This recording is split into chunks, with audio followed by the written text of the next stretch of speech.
Thrissur DCC അധ്യക്ഷൻ Joseph ടാജറ്റ് സംസാരിക്കുന്നു. അതിലേക്ക് അതിപ്രധാനം ആ രീതിയിലേക്ക് വരുന്നത് തീർച്ചയായിട്ടും നല്ല കാര്യം തന്നെയല്ലേ.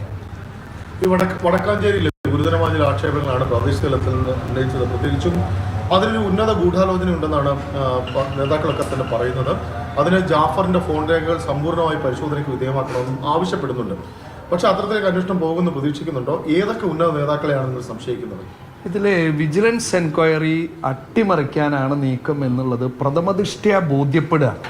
കാരണം ഇരുചെവി അറിയാതെ ഒരു പെറ്റീഷൻ കൊടുത്ത അപ്പം തന്നെ വിജിലൻസ് എൻക്വയറി ആരംഭിക്കുകയാണ്. ഇന്നേ വരെ കേരളത്തിൻ്റെ ചരിത്രത്തിൽ ഉണ്ടായിട്ടില്ല.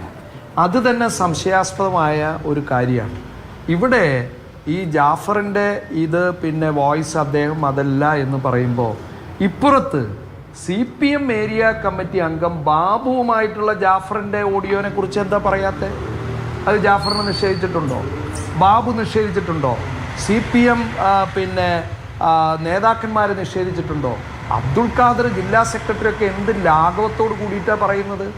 ഇവിടെ ഞങ്ങളെ സംബന്ധിച്ച് ഞങ്ങൾ തെറ്റുപറ്റിയാൽ പറ്റിയെന്ന് ഞങ്ങളുടെ അംഗങ്ങൾക്ക് പറ്റിയെന്ന് പറയുകയും അതിന് തക്കതായ നടപടി സ്വീകരിക്കുകയും ചെയ്തിട്ടാണ് ഞങ്ങൾ പബ്ലിക്കിൻ്റെ മുന്നിൽ നിന്ന് സംസാരിക്കുന്നത്. ഇതിവിടെ അങ്ങനെ ഉണ്ടായോ? മറ്റത്തൂരിൽ ഒരു മെമ്പറെ ചാക്കിട്ട് പിടിക്കുന്നു.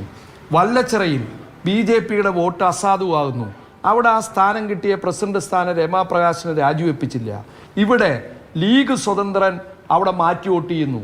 ഇത്തരം ഒരു സാഹചര്യം വന്നിട്ട് എന്തുകൊണ്ട് CPM നടപടിയെടുക്കുന്നില്ല?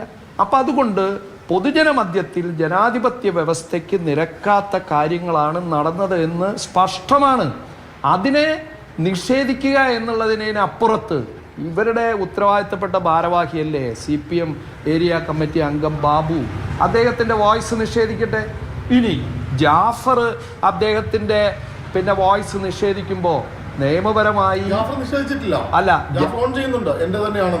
ഇതിങ്ങനെ പറയുമ്പോൾ ഇത് ശാസ്ത്രീയമായി പരിശോധിക്കാനുള്ള എല്ലാ മാർഗങ്ങളും കൂടിയുണ്ട്.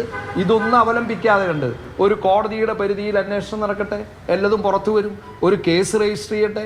ഇതൊന്നല്ല, ഇത് ജനങ്ങളെ ബോധ്യപ്പെടുത്തി ഇതൊന്നുമില്ല എന്ന് നാളെ പ്രഖ്യാപിക്കുകയും പൊടി തട്ടിപ്പോകുന്ന ഒരു രീതിയാണ്. അതുകൊണ്ടാണ് സംസ്ഥാന സെക്രട്ടറി എന്തുകൊണ്ടാണ് ആദ്യമേ പ്രതികരിച്ചത്? നിങ്ങൾ അതാണ് മനസ്സിലാക്കേണ്ടത്. CPMൻ്റെ ചരിത്രത്തിലുണ്ടോ താഴെ നടന്ന ഒരു കാര്യത്തിൽ ഏരിയ കമ്മിറ്റിയും ജില്ലാ കമ്മിറ്റിയും പ്രതികരിക്കാതെ സംസ്ഥാന കമ്മിറ്റി സെക്രട്ടറി പ്രതികരിക്കുക എന്ന് പറഞ്ഞാൽ അത് ഒരു ഇൻഡിക്കേഷനാണ്. അദ്ദേഹം കൊടുക്കുകയാണ്, ഇന്നെ പോലെ നിങ്ങൾ പറഞ്ഞാൽ മതി. അത് പൊതുജനത്തോട് വിളിച്ചു പറയുമ്പോൾ അതേ രീതിയിൽ ആ സെയിം സെൻറ്റൻസ് ആണ് അബ്ദുൾ ഖാദർ പറയണത്, ചാക്കിട്ട് പിടിച്ചിട്ടില്ല. അതാണ് നിങ്ങൾ മനസ്സിലാക്കേണ്ടത്. അതുകൊണ്ട് ഇതൊരു വെൽ പ്ലാൻഡ് ഗെയിമാണ്. ആ ഗെയിമിന്റെ ഭാഗമായിട്ടാണ് KV നഫീസ അവിടെ ജോസഫ് ടാജറ്റാണ് മാധ്യമങ്ങളോട് സംസാരിക്കുന്നത്.